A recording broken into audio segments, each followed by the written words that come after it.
That she ain't never come bite for real. Damn. Ain't no second chances. You can't come back in. You can't come back in. We ain't cool, we can't be friends. Ain't no reminiscing. Why do I always be the bigger person?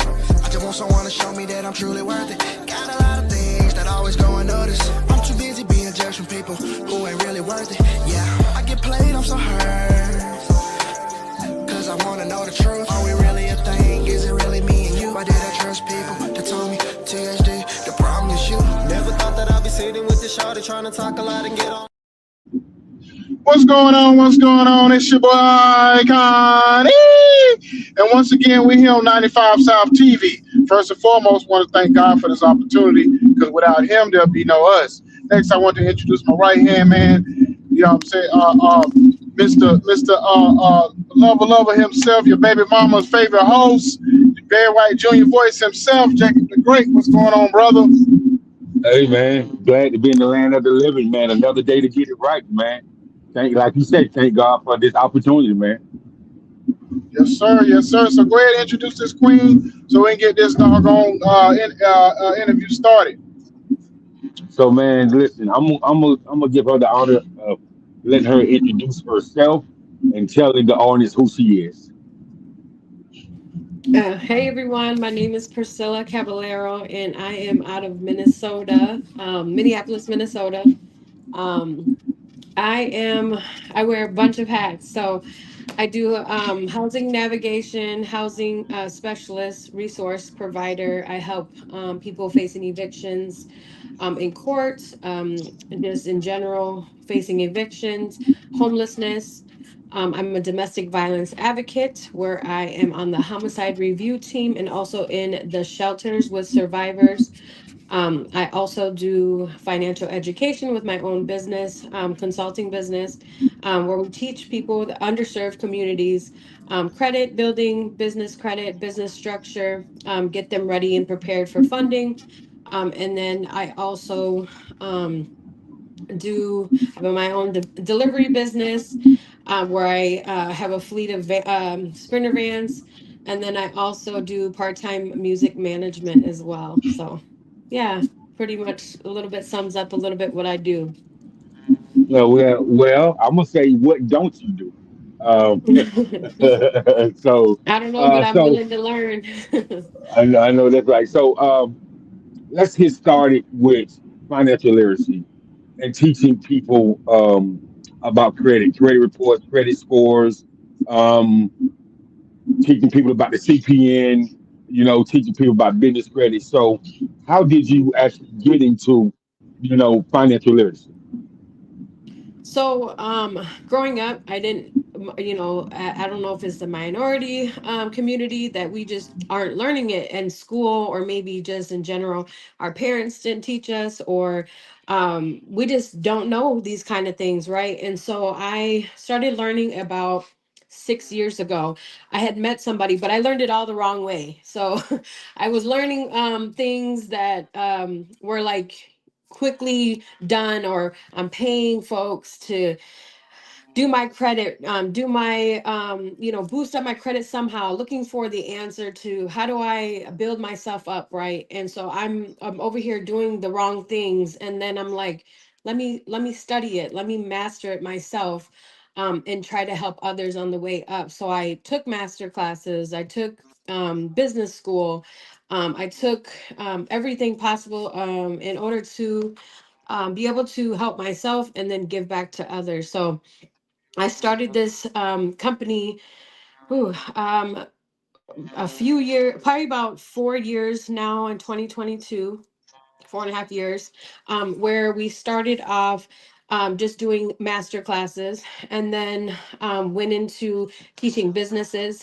here in the state of Minnesota, and then also teaching in colleges. So I don't even have to reach out anymore. The colleges reach out to us, and then we go and teach their students of business, or just in general, the credit class itself, and how to teach their staffing and to teach their kids. So yeah, Oh wow, just that's really that's seeing like really seeing the hardship out there for a lot of people that don't know how important it is for credit. You use credit a lot for, maybe getting into housing, getting your own house, and just car, or just all your needs these days. So credit is okay. important. So It is. It is. So, based on you being in Minneapolis, Minnesota, with you learning financial literacy, how has that helped people to understand economic development, and economic growth? um it helps them understand that it's needed, right?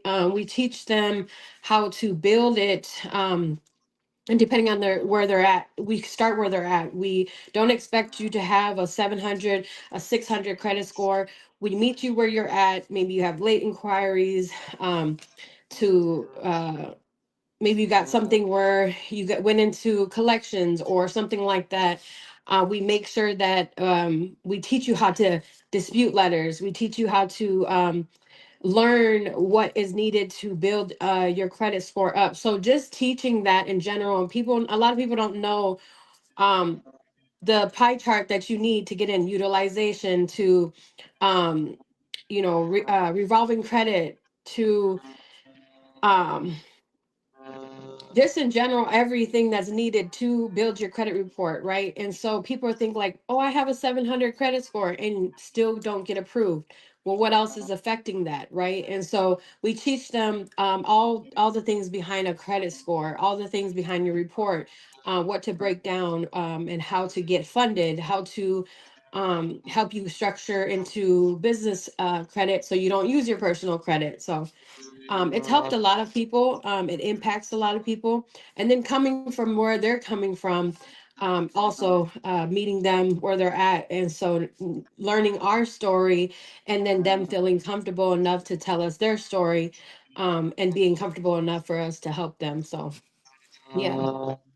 Okay, okay. And so you have also been on the front line with a lot of political issues. Going and filling that space and being an advocate for voices who don't really understand what's going on politically in your city. And so, how did you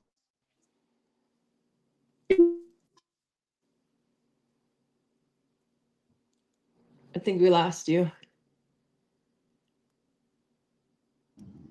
Okay, see where here. Look, we lost it for a second. So I guess I'll jump in here. I'm I sorry, I want to can't ask you a hear. quick question. So, can you hear me now? Can you hear me now?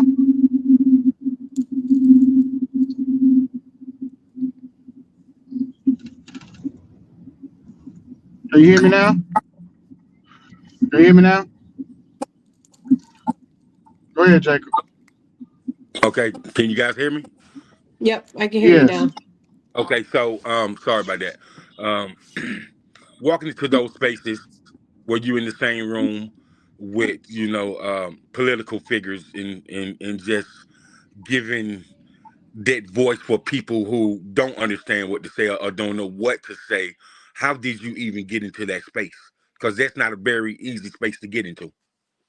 Yeah, so partnerships, the organizations that I partner with, the people that I work with, there's different connections that we make, and then we get invited to these spaces.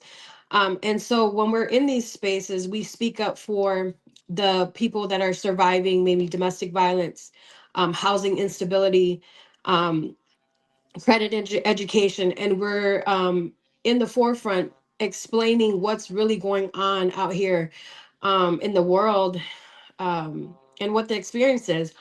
It's affecting everybody. So being that powerful source and that voice for others is huge for us. So just I feel like just God. I mean, God puts us in this areas, and we just run with them. Um, Learning the community, being in the communities, being in spots where people are vulnerable, people are in courts, losing their houses. And so we feel the need to speak up. We want to speak up. We want to the politicians to know, hey, there's change that needs to be made. Hey, we need funding here. Hey, we need, this is what is needed. So um that's how we get in. I just feel like, God works very well in these sources for us to get in. So um yeah. Okay. So will we get a chance to see you run for any type of office? Ooh, I don't know. Maybe in the future. I haven't thought of that far yet, but maybe that's something that I could I mean, the reason definitely look. well, the reason why I asked because you're already on the front line, and you're on the front line more so than a lot of people wouldn't do what you're doing. And so with you Mhm. being on the front line and on the space, a lot of people who you may not think know your name definitely know your name. Because you you advocate for those who feel like their voice is powerless. And so and when it comes to community development, economic growth, and political development, you're already in that space. So that's why I asked you that question. Okay. Yeah. Yeah, maybe that's You know. in the future, definitely working towards, being into groups, speaking events. We're looking to expand in those areas nationwide with the financial education that we do, and also the domestic stuff that we do as well. So yeah. Okay, okay. So so I have to be honest with you. I I was an adult when when I understood about domestic violence. I didn't grow up in a home. I never seen that before. Mhm. My parents were married for 40 years before my father passed away, and so I never knew what domestic violence were before I got hired by a nonprofit out of Charlotte, North Carolina, called Unique Blessings, and they fought against domestic violence, human trafficking, sex trafficking, sexual assault, mental health and all of that. And so I'm in these rooms and I hear these women and these men talk about domestic violence and the type of space and mental capacity and emotional distress that is put them in, and it was so hard to put their life back together.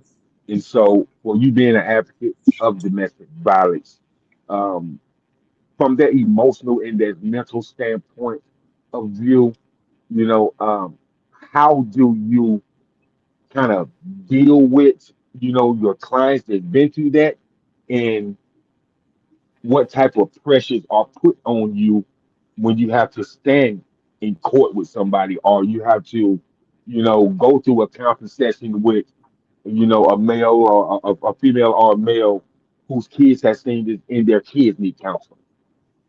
Mhm. Yeah, and so I've been through domestic violence. I'm a survivor, I'm a victor of domestic violence. My abuser got 16 and a half years. So I've been in the courts personally for myself, and then also to be able to advocate for others. Um, Being resilient right after the situation helped me. So staying busy, making sure that I know the ins and out of how to better myself, show my daughter resilience. And so now that I advocate and I deal with survivors on a daily basis when they come into the shelter, I'm able to say, "Hey, I've been there." They're the way that they connect with me by understanding them and their stories. They thank me afterwards because I tell them that there is a light at the end of the tunnel. You can be anything you want to be and teach them that their strength is way stronger, right, than what they're going through. And then just really just being next to them in the court, they feel safe, they feel supported, they feel like there's somebody strong with them that they're able to go to court themselves and say, hey, I'm going to stand up for myself and my voice does matter. So um I get thanks all the time, and I don't do it for myself, I do it for them, I do it for everyone else. I always say to myself, like, the fear from other people's abusers, or the fear from mind, right? Finding out where I'm at, different things like that. If I stayed in fear, I would never be able to prosper. So I feel like I stay grounded, I stay strong. Um, God, with God, everything, you know what I mean? I give all glory to Him for it. But just being that strong person for them has been a huge impact for both of us. I mean, it fills my heart as much as it does them. So, yeah, men go through the same thing. So I see different things. There's a lot of men that are very quiet about it. They don't speak up because they either feel like they aren't a man when they do it. They feel like who's gonna believe them? They feel like, you know, like how am I gonna come open and talk about this? And so we just encourage them that it's okay. It's okay to be vulnerable. It's okay to speak up and let people know that it happens to them too. So just being the support there, whether it's in court or whether it's just when they come through the door. So yeah.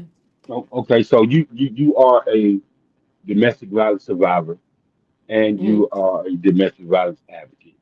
And so, I want to understand, of course we know God helps heal and through different situations, but with that process of healing, what are some coping mechanisms that you had to understand that you had to do to really go on with your healing process? I had to understand why I was accepting the things that I did. So I had to step back. I had to heal myself in ways that you look at you step back and you look at your kids, you look at your self and how you enter in things and what you accept. So if you don't do the healing on yourself, if you don't know who you are, you're not going to be able to step into something and be that for somebody else, right? So you have to look at who not everybody's healed 100%, but like who's working on themselves. I step back and now things are like, okay, no, I'm not accepting that, or i'm not um I'm not ready for that, or I'm here to educate somebody that is going through that. So the healing process is huge for yourself. I just you just have to step back and you have to look into your life and not be with anybody. You know, some people go to the next relationship right away because they're afraid to be alone. You really got to be alone and understand yourself, love yourself enough to be that powerful to say no, to say or to, you know, expect what you deserve. Like, yeah, just really just taking that time to heal.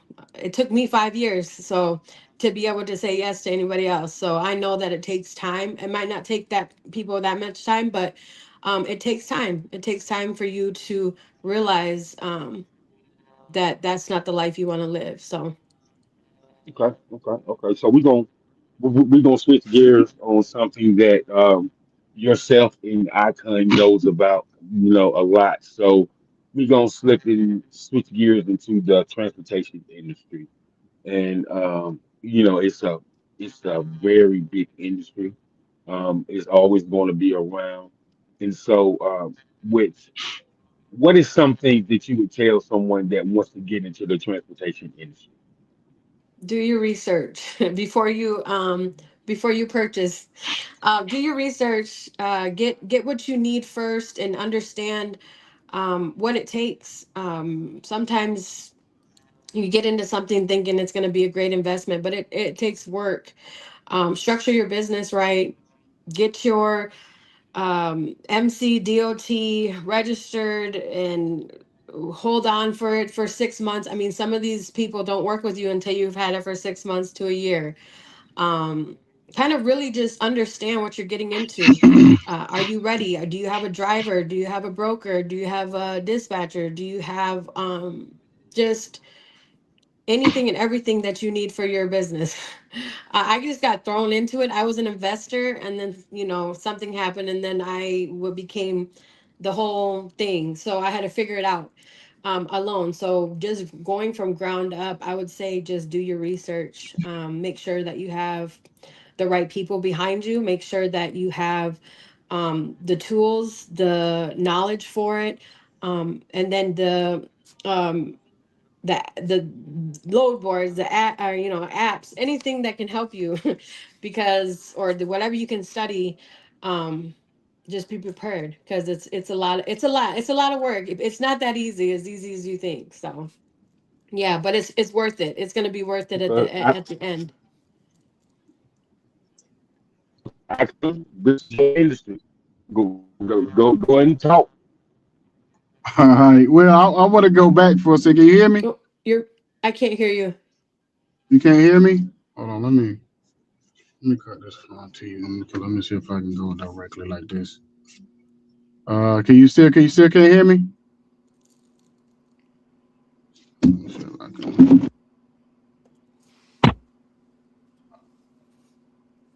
can you hear me now? Jacob, can you hear me?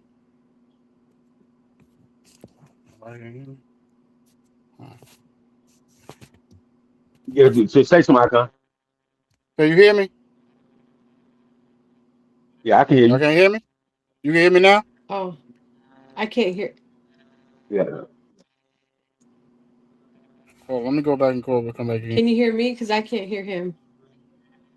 yeah, I can hear you fine. I can hear you fine. So, with being in this transportation business, man, so much has changed. It's so many load boards out there, and it's so many things, and it's tons of people using their car now. You got sprinter fans, the car. Y'all hear me? You even got, yeah, I can hear you. You hear Yeah, me now? go ahead, I can. Yeah. Okay. So I was gonna go back for a second. When it comes to different apps to use, what do you feel about the app Kickoff when it comes to the credit? Kickoff. Yes.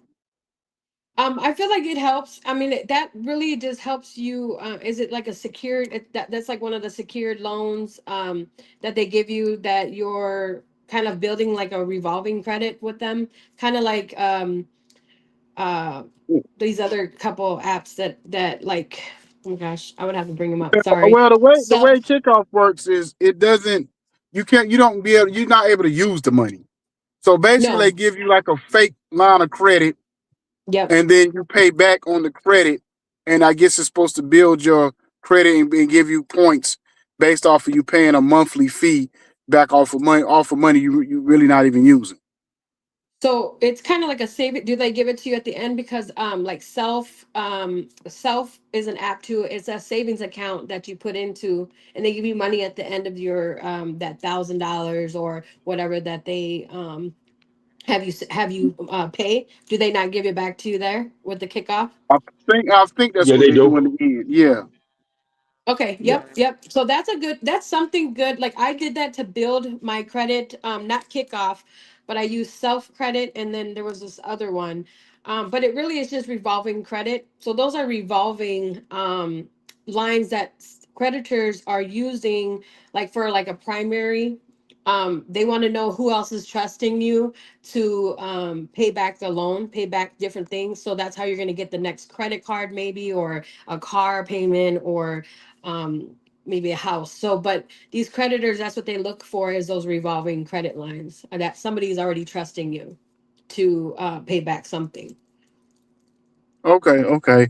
Now, when it comes to the domestic violence stuff, Mhm. um what because I watch a lot of like true crime shows, and I see where a lot of them end up where the female, especially, a lot of times she'll end up getting unalive by her partner when she does try to leave. So, and my thing is always, and then she might have done everything right. She might have eventually left. She took the kids, she went and reported it. They did a restraining order, and then the guy still end up finding her and doing what he does to her. So what can the law enforcement do better at making sure it doesn't go that far and get to that point? We actually do a homicide review team for this, and I'm in actually at the table with detectives, judges, and different stuff like that for observations for these kinds of things that you're asking. Um, man, they show up. They can do better by answering, I guess, coming faster. I would think when that call is made, um I would say giving education, putting these people accountable, like they get a slap on the wrist. I feel like when people go to jail for, doing the first hit or the first thing, I feel like they need to get like a further consequence, maybe a felony, for doing it, because in reality it's just like a misdemeanor, right? Maybe taking classes, more educational piece, maybe the mental health evaluations. I feel like they need more accountability on that part for the abuser, because it can be a woman as well. um, and just in general, holding them more accountable when they are arrested instead of just letting them back on the street. OFPs, harassment, or those are all pieces of paper. Um, the women, so like here in Minnesota, and I think it's nationwide as well, we have like a safe at home program where you don't have to, you go to them and you get your address, and they give you a new address. You don't have to let people know where you're staying at. You change it with them, only the state. They put that kind of stuff in place. To be honest, the statistics are women go back 17 times average. Mm-hmm. 7 to 17 times average. Same with men. Um, Sometimes I feel like the police get tired of going to the house and you still stay, or you come Mm-hmm. back, and so they get these calls and they're like, well, it's Bob and Susan again and they're fighting. Um, she's just gonna stay with him anyway. So I think they get tired, and then they lose that sympathy, where they don't rush to the spot anymore. And then by that time, something worse happens. So I feel like sometimes that happens. I feel like the OFP needs to be more in place with the timing. So, like here, like for instance, they have 2 days to chase after the person after, like if they leave on site and they don't find them within the 48 hours, they're let go for free. They never get charged or anything. So, just maybe opening that space up to saying, hey, you got a warrant for 2 weeks. Now you're getting charged for this. I think more accountability to place them under classes. Mental health is huge, because a lot of people are going through that. Mental health is why they snap, or they don't know how to be in a relationship, or things like that. So I think education pieces, or like I said, more accountability on these people that are supposed to be getting arrested for it. Well, I think while you saying it, I think it need to be maybe levels to it. Meaning, if you have a restraining order on somebody, and depending on the level of violence that happened during that Mhm. encounter, maybe okay, if you go back, you get a year automatically in prison. You get 2 years in prison. You get three Yep. years in prison. So I think it needs to be levels to it to kind of really enforce it, because a lot of times when you doing a restraining order, 9 times out of 10, the other party is going to be like, man, I don't care about that restraining order. You know what I Yep. mean? I seen a case. I was watching a case last week where a lady, she had a restraining order against her husband. She was about to get a divorce, and he was still coming and going as he pleased to the house all the time, hey, whatever, whatever. And then he finally, unalived, went to the house and shot her 10 times. And Yep. basically was like, he admitted to it, like, yeah, I shot her 10 times. I don't really like. He like basically like, I don't know why I did it. I just did it. I just end up. We got in an argument. She said something, a couple of things I didn't like, and I unloaded on her basically. You know what I mean? And Yep. I'm just like, when you got people like that, and then especially when you see a got a track record. And that's the thing that Oh if you yeah. seen that this man or this woman has a track record of violence, because a lot of times these people have a violent track record before they even get to this person. And Yep. then by the time they unalive the person, then you realize, oh, they done had all kind of lawsuits and all kind of domestic violent crimes against them for the last 10 years. And, you know what I mean? It Yep. should never came to this point or whatever. So yeah, so Yeah. that's why I feel like when it comes to that, just like in Georgia and I think in North Carolina, you can't, like, if two people, if they call police get called out, then they don't automatically just take the man to jail. If the woman fights back, or a lot of cases, they take everybody to jail. Both of you got to Yep. go. You know what I mean? Yep. In those cases or whatever. So I feel like, and it's almost like they have to say, we gotta protect you from you. You know what I'm saying? Yeah. At the end of the day. Yeah. So yeah. So Yeah. but anyway, Yep. Just holding but them more accountable for each time, each, more years or something, like because like two, take the kids away, let them, because hmm a lot, when it goes back to the kids mental health, like you don't realize how bad it affects the kids until you're out of it. hmm When I Yep. when I got out of mine, I was thinking to myself, like, oh my, like, how do I get out of depression, right? And then now I look at my child, like, if I went through all this, she's seen me go through all of this, just imagine her mental health. And so just realizing that after the fact, that you went through it, and then recognizing that your kids, so not going back and not, putting them right through it again. So yeah, it's a lot. There's so many components to it. A lot of people go back and back and back until it's too late. hmm And it's sad. It's so sad. And then there's Yeah. stalkers. There's ones that don't leave you alone. There's ones that won't let you be happy with the next person. And hmm those should be held accountable too. Yeah. Yeah. Yeah. Now, transitioning back to the transportation side, and like Jacob said, I've been in it for like 12 years, and I'd always tell Jacob, I said, well, everybody's experience is different, and like you Mhm. said, it takes some time to build it up or whatever. So you can't just say, oh, I'm just gonna get into it and make a bunch of money. That's not really how the transportation business work. Like you said, you got to have your MC, you got to get your DOT, you got to get all that. And then and if one thing I would say, if you can get blessed enough to find contracts, Yeah. Home Depot, the Red Cross, something that's gonna pay you a guaranteed amount of money each week on doing routes and stuff, FedEx or whatever, Yeah.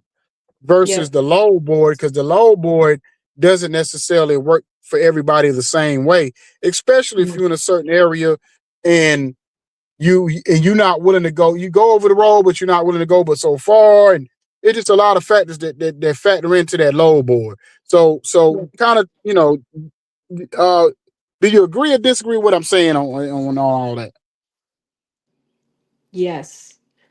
And I'm just being thrown in it. Like I said, I'm the delivery driver. I'm the um person who's finding the loads. Right now I'm doing on-demand loads until I can figure out the load board, or till I can figure out like contracts, and making those partnerships with them. But yeah, it's definitely some work. I agree. I definitely agree on that.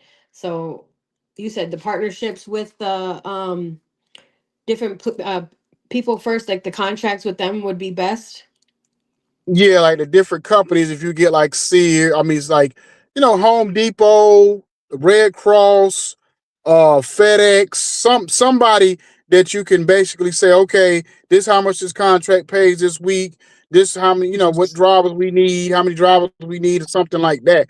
Versus that load board, because that load board could get tricky. It could get slow. The how much they want to pay you per mile could fluctuate. People underbidding. It's just a lot to Right. go into that. You So know. what would you say that you would take mileage, like no less than $2 a mile, or what are you thinking, or what is the best way to go about that? Well, see, because think about it. Because okay, so do you have trucks or do you have I have vans? a Sprinter van, so ProMaster 3500.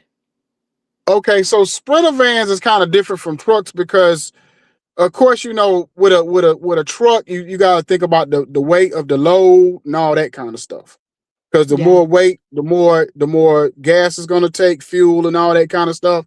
When you're dealing with a Sprinter van, you don't want to go under $2, but sometimes just because of the market, you might have to settle for like $1.50, $1.60, stuff like that. And it depends on how Okay. far you going, what all it pertains as far as what the load is looking like. I've had I when I was doing working. I was working with somebody, and I had literally had like a package sitting on the front seat, going 300 or 400 miles.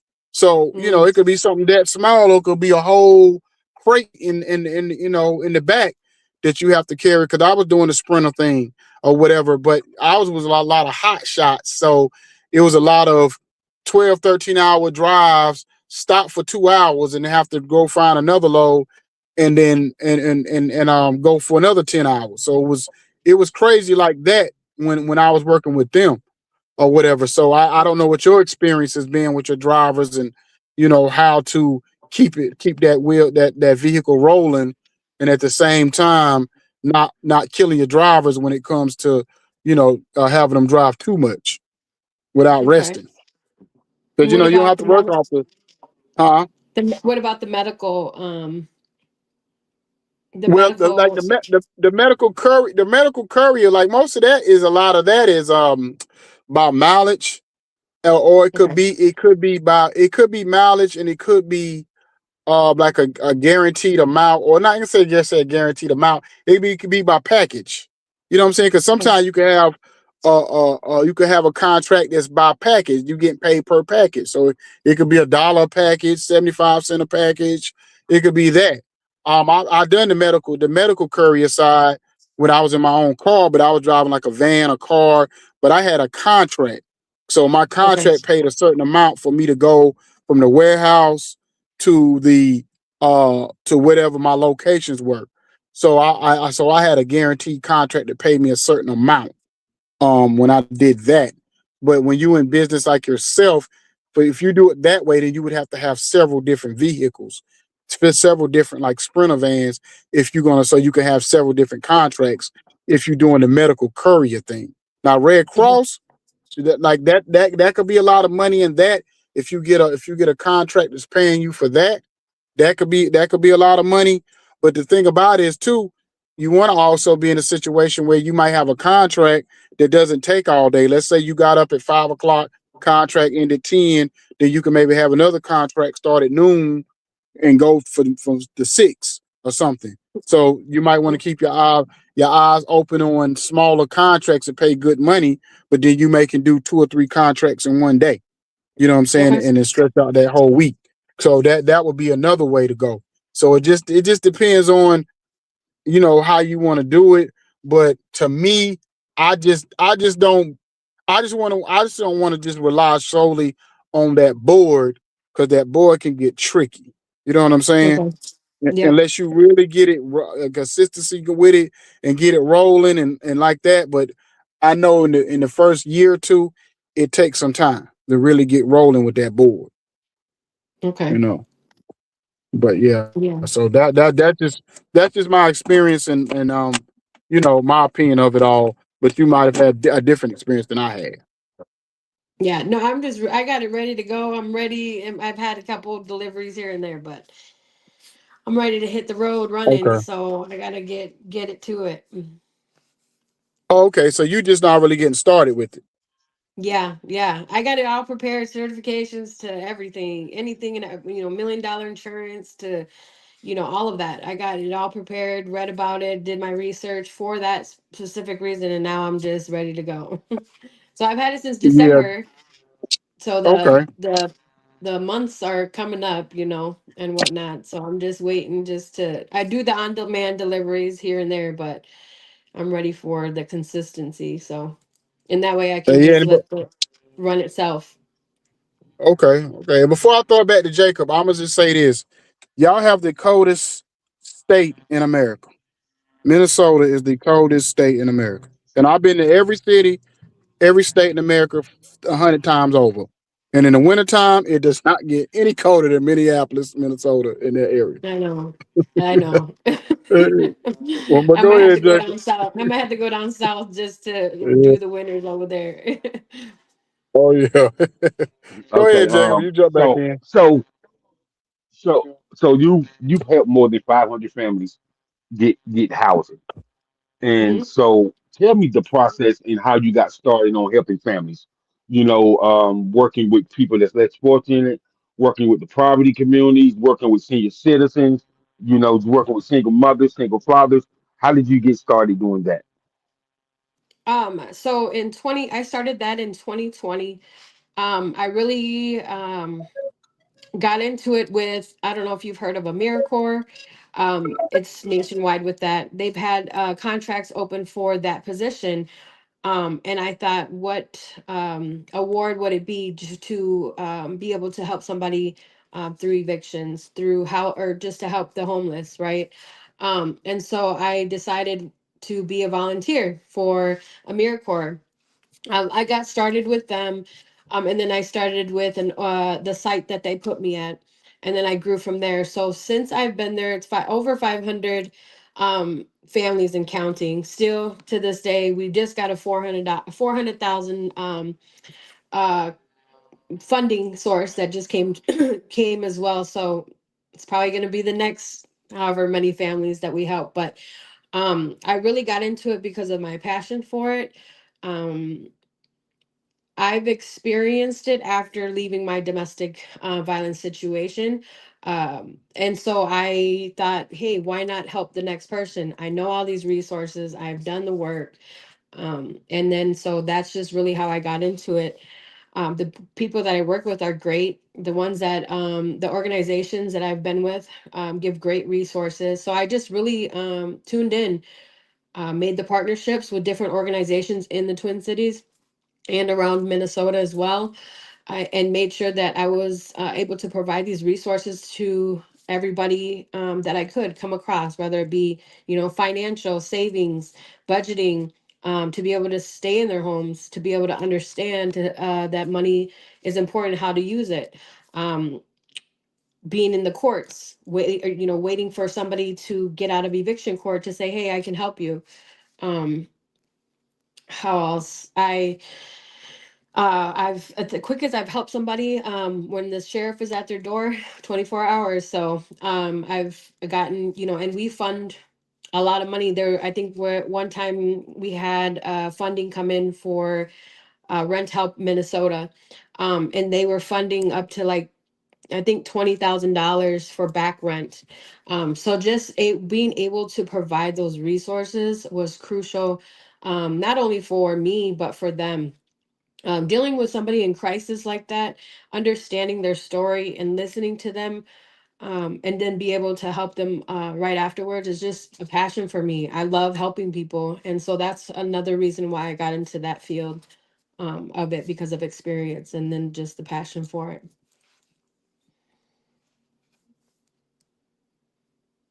Oh, you like Oh, I can't hear both you.